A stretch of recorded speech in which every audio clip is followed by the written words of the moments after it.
नमस्कार दोस्तों, स्वागत है आपका इस वक्त की बड़ी खबर में, जो कि सीधा बंगाल चुनाव से आ रही है। बंगाल ओपिनियन पोल आ गया। बंगाल का फाइनल ओपिनियन पोल, बीजेपी को लगा करारा झटका। जानिए किसे कितनी सीटें। दूसरी बड़ी खबर में बताएंगे, ममता बनर्जी बोली बंगाल पर कब्जा करने की कोशिश में गुजराती। तीसरी बड़ी खबर में बताएंगे, टीएमसी ने केंद्रीय सुरक्षा बलों के खिलाफ खोला मोर्चा, चुनाव आयोग से कहा बीजेपी की कर रहे मदद। इसी प्रकार की बड़ी खबरों में आपको ले जाएंगे। लेकिन अगर आपको भी लगता है बंगाल में भाजपा की सरकार बुरी तरह हारने वाली है, तो आप अभी इस वीडियो को लाइक कीजिए, इस चैनल को सब्सक्राइब कीजिए और घंटी बजाएं और कमेंट में लिखें जय हिंद। रुख करते हैं पहले खबर की तरफ।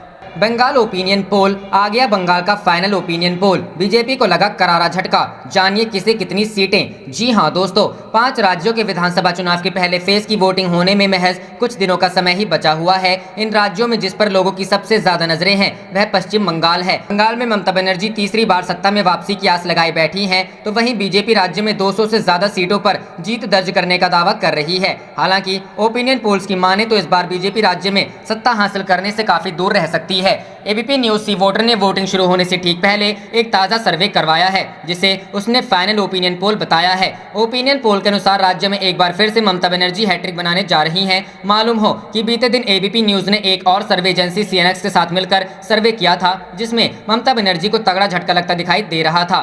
फाइनल ओपिनियन पोल में ममता बनर्जी की बल्ले बल्ले। एबीपी न्यूज सी वोटर के फाइनल ओपिनियन पोल में तृणमूल कांग्रेस बंगाल में बहुमत का आंकड़ा आसानी से पार करते हुए दिखाई दे रही है। राज्य की विधानसभा में 294 सीटें हैं और बहुमत का आंकड़ा 148 का है। ओपिनियन पोल के अनुसार टीएमसी को इस बार 152 से 168 सीटें तक मिल सकती हैं। इस लिहाज से आसानी से ममता बनर्जी राज्य में सरकार बनाने वाली है। वहीं बीजेपी एक बार फिर से 100 का आंकड़ा ही पार करती हुई दिखाई दे रही है। सर्वे में बीजेपी को 104 से 120 सीटें जीतने का अनुमान लगाया गया है। उधर कांग्रेस और लेफ्ट गठबंधन 118 से 26 सीटें जीत सकती है, जबकि अन्य को 0 से 2 सीटें मिल सकती है।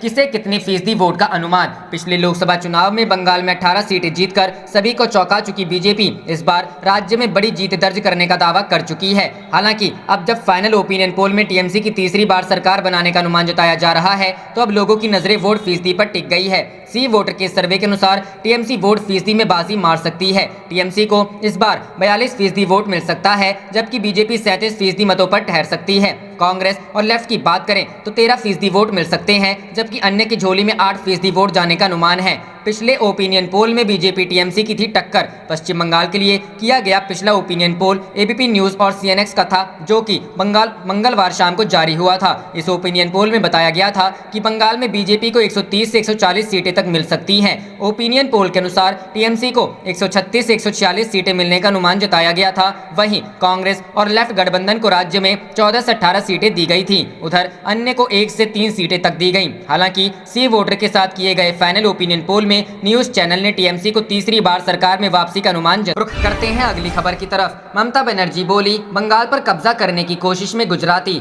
जी हां दोस्तों, बंगाल की मुख्यमंत्री और तृणमूल कांग्रेस सुप्रीमो ममता बनर्जी ने हावड़ा के आमता में चुनावी जनसभा के दौरान रविवार को भाजपा पर फिर करारा हमला बोला। ममता ने कहा कि पीएम नरेंद्र मोदी सिंडिकेट 1 और गृह मंत्री अमित शाह सिंडिकेट 2 हैं। उन्होंने कहा कि वे तृणमूल सांसद अभिषेक बनर्जी, सुदीप बंदोपाध्याय और तमिलनाडु में डीएमके अध्यक्ष स्टालिन की बेटी के घर पर एजेंसियां भेज रहे हैं। उन्होंने आरोप लगाया कि वे सरकार लगातार केंद्रीय एजेंसियों का दुरुपयोग कर रही है। वहीं चुनाव आयोग पर भी बरसते हुए ममता ने भाजपा के इशारे पर काम करने व बंगाल में एक के बाद एक पुलिस अधिकारियों को बदलने का आरोप लगाया। ममता ने कहा कि वे भाजपा नेता किसानों को पैसा देने के बारे में बड़ी बड़ी बात कर रहे हैं। उन्होंने सवाल किया कि मैंने केंद्र सरकार को लाभार्थियों की सूची भेजी है, वे पैसे क्यों नहीं भेज रहे हैं। ममता ने कहा कि गुजराती, यूपी और बिहार से गुंडे लाकर बंगाल पर कब्जा करने की कोशिश कर रहे हैं। हम बंगाल को गुजरात की तरह नहीं बनने देंगे। ममता का इशारा मोदी व शाह पर था। मुख्यमंत्री ने कहा कि जिस प्रकार से उन्होंने गुजरात में दंगा लगाया था, उसी प्रकार वे लोग बंगाल में भी सांप्रदायिक हिंसा फैलाने की लगातार कोशिश कर रहे हैं। जब तक मैं जिंदा हूं,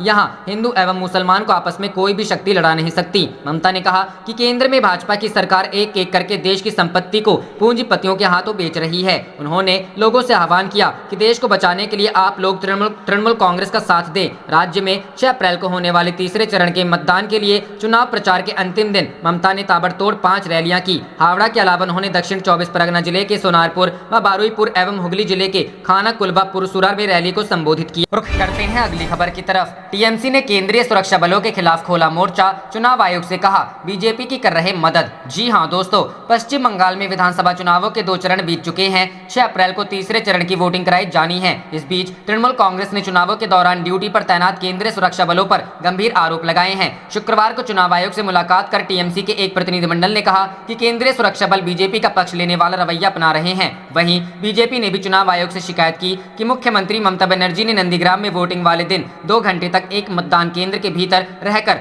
आदर्श आचार संहिता का उल्लंघन किया। तृणमूल कांग्रेस के उपाध्यक्ष यशवंत सिन्हा और बंगाल के मंत्री सुब्रत मुखर्जी के अगुवाई में पार्टी के एक उच्च स्तरीय प्रतिनिधिमंडल ने शुक्रवार को मुख्य निर्वाचन अधिकारी आरिस आफ्ताब से मुलाकात की। टीएमसी नेताओं ने कुछ मतदान केंद्रों में केंद्रीय पुलिस बलों की तरफ से कथित तौर पर बीजेपी का पक्ष लेने और भेदभाव किए जाने की शिकायत की। कुछ ही देर बाद बीजेपी नेता शिशिर बाजोरिया और पूर्व राज्यपाल तथागत रॉय के नेतृत्व में बीजेपी के एक प्रतिनिधिमंडल मुख्य निर्वाचन अधिकारी से मिलने पहुंचे। बीजेपी नेताओं ने आरोप लगाया कि एक मतदान केंद्र पर 2 घंटे तक मुख्यमंत्री की मौजूदगी से मतदान की प्रक्रिया बाधित हुई और यह आदर्श आचार संहिता के खिलाफ था। यशवंत सिन्हा ने चुनाव आयोग से मुलाकात के बाद पत्रकारों से कहा कि प्रधानमंत्री नरेंद्र मोदी और गृह मंत्री अमित शाह दिल्ली से निर्देश देकर चुनाव प्रक्रिया को प्रभावित कर रहे हैं। उन्होंने कहा, हमने चुनाव आयोग को बताया कि विधानसभा चुनाव के पहले 2 चरण में कई बूथों पर केंद्रीय बलों की भूमिका भेदभाव, बीजेपी की ओर से हमारी पार्टी के सहयोगियों पर हमले की और हिंसा की घटनाएं हुई हैं। हमने चुनाव आयोग से कहा कि वे इस बात का संज्ञान ले कि आगे के 6 चरण में इस प्रकार की घटनाएं फिर से ना हो। गौरतलब है कि पश्चिम बंगाल की मुख्यमंत्री ममता बनर्जी ने भी गुरुवार को नंदीग्राम विधानसभा क्षेत्र में तैनात केंद्रीय बलों पर बीजेपी की मदद करने का आरोप लगाया था। इस सीट पर उनका मुकाबला एक वक्त सहयोगी रहे, लेकिन अब बीजेपी में शामिल हो चुके शुभेंदु अधिकारी से है। केंद्रीय बल गृह मंत्रालय के अधीन काम करते हैं। सिन्हा ने कहा, अमित शाह उनकी पार्टी का विरोध करने वाले लोगों को अपने मताधिकार का इस्तेमाल करने से रोककर जनता का मत बीजेपी के पक्ष में लाने के लिए जो कर सकते हैं सब कर रहे हैं, इसे रोकना होगा। उन्होंने कहा कि तृणमूल कांग्रेस ने मुख्य निर्वाचन अधिकारी से मुलाकात के दौरान ईवीएम में छेड़छाड़ के मुद्दे को भी उठाया। करते हैं अगली खबर की तरफ। सियासत, ममता बनर्जी की चिट्ठी ने छेड़ी नई बहस, क्या चुनाव में मिलेगा इसका फायदा? जी हां दोस्तों, पश्चिम बंगाल में इस बार किसकी सरकार बनेगी इसका पता तो 2 मई को ही चलेगा। दीदी हैट्रिक लगाएंगी या भाजपा को पूर्ण बहुमत मिलेगा, यह चर्चा का विषय है। इससे पहले कयासों का दौर लगातार जारी है। जानकारों की इस पर अपनी अलग अलग राय है। दरअसल दूसरे चरण के मतदान से पहले मुख्यमंत्री ममता बनर्जी ने बड़ा दांव चला। राज्य में चुनाव के बीच उन्होंने कई राजनीतिक पार्टियों को चिट्ठी लिखी। दीदी की इस चिट्ठी ने नई बहस छेड़ दी है। बीते दिनों दीदी ने भाजपा विरोधी सभी दलों को एक चिट्ठी लिखकर एकजुट होने की अपील की थी। जानकार बताते हैं कि इस चिट्ठी के कई मायने हो सकते हैं। यह रणनीति का हिस्सा भी हो सकता है या फिर दीदी को हार का डर भी सता रही होगी, इसलिए दीदी की इस चिट्ठी का अर्थ निकालना मुश्किल है। दरअसल बंगाल में अभी 6 चरणों का मतदान बाकी है। तीसरे चरण के लिए 6 अप्रैल को वोटिंग होगी। दीदी ने जिन राजनीतिक पार्टियों को चिट्ठी लिखी है उनमें सिर्फ कांग्रेस चुनाव लड़ रही है, बाकी के पार्टियों का बाहर से समर्थन है। बता दें कि ममता बनर्जी ने जिन राजनीतिक पार्टियों को चिट्ठी लिखी है उनमें Congress, Sonia Gandhi, NCP Sharad Pawar, DMK M K Stalin, राजद तेजस्वी यादव, शिवसेना उद्धव ठाकरे, आम आदमी पार्टी अरविंद केजरीवाल, बीजेडी नवीन पटनायक और वाईएसआर कांग्रेस जगन रेड्डी शामिल हैं। ममता बनर्जी ने अपनी चिट्ठी में लिखा, मैं यह चिट्ठी उन सभी राजनीतिक पार्टियों को लिख रही हूं जो भाजपा के खिलाफ है। मैं इस बात को लेकर चिंतित हूं कि भाजपा की केंद्र सरकार लोकतंत्र खत्म करने की कोशिश कर रही है। उन्होंने कहा कि मुझे लगता है कि अब वह समय आ गया है जब हमें लोकतंत्र बचाने के लिए भाजपा के खिलाफ एकजुट हो जाना चाहिए। तो क्या ममता की इस चिट्ठी का फायदा चुनाव आयोग और चुनाव के बाद बनी स्थितियों में मिल सकता है? यह अपने आप में बड़ा सवाल। रुख करते हैं अगली खबर की तरफ। Waste Bengal assembly election 2021, Mamata Banerjee ने हावड़ा के इच्छापुर में किया रोड शो, कहा बंगाल को बांटना चाहती है भाजपा। जी हां दोस्तों, पश्चिम बंगाल की सीएम और टीएमसी प्रमुख ममता बनर्जी ने शनिवार को हावड़ा के इच्छापुर में रोड शो किया। ममता के रोड शो में भारी भीड़ उमड़ी। ममता ने कहा कि बीजेपी बंगाल को बांटना चाहती है। क्या आप वांग वैंग आंदोलन के बारे में जानते हैं? इन दिनों भी ऐसा ही हो रहा है। ये लोग बंगाल, इसकी भाषा और इसकी संस्कृति को समाप्त करना चाहते हैं। उत्तर 24 परगना में ममता ने कहा कि मैं सभी अल्पसंख्यक भाइयों और बहनों से अनुरोध करती हूं कि वे अपने मत विभाजन की अनुमति ना दें। इससे पहले शुक्रवार को मुख्यमंत्री ममता बनर्जी ने केंद्रीय गृह मंत्री अमित शाह पर बड़ा हमला बोला है। उन्होंने कहा कि परोक्ष रूप से बंगाल के विधानसभा चुनाव का संचालन शाह कर रहे हैं। एक महिला को हराने के लिए भाजपा ने अपनी पूरी ताकत झोंक दी है। इसका उदाहरण है राज्य के बुक किए गए हजारों होटल। रोज भाजपा नेता प्राइवेट हेलीकॉप्टर से बंगाल के विभिन्न स्थानों पर उतर रहे हैं। भाजपा भाजपा चाहे जितनी कोशिश कर ले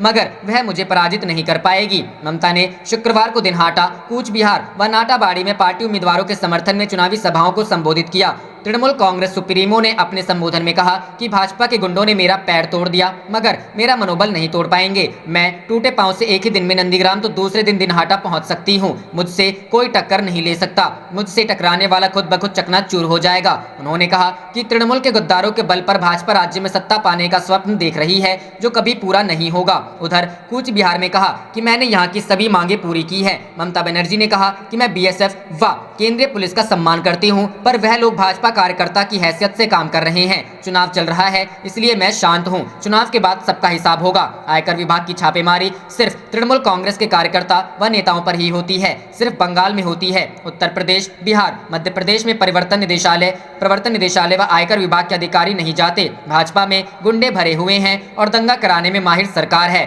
भाजपा भगवान का नाम बेचकर राजनीति करती है। मंडल कमेटी के अनुसार चुनाव करवा। आप देख रहे थे आपका अपना चैनल जय हिंद जय भारत।